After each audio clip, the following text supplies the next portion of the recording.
Assalomu alaykum hammaga. Shaharxon tumanida ishlarimiz jadallik bilan ketyapti. Tarnolarni qo'yib oldik. Anjancha She'rda tarno deyiladi, boshqa viloyatlarda selif deb qo'yishadi. E'tibor beringlar, She'rdagimiz ham nihoyatda chiroyli razmer bo'ldi.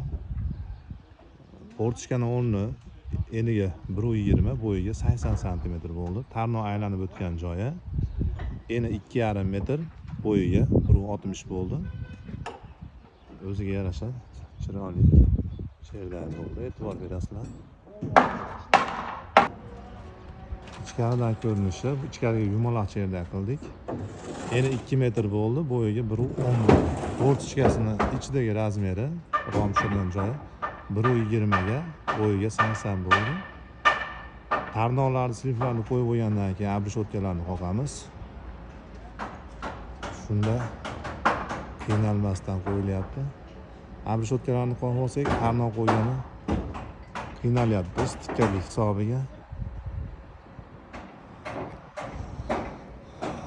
Metal chiripitsalarimiz keldi. Rovna stil. Buni bo'yini 2,5 qilib, orasini bir xilda qilib 31 sm dan tushdi. E'tibor beringlar, nihoyatda ranglari ham, gullari ham chiroyli.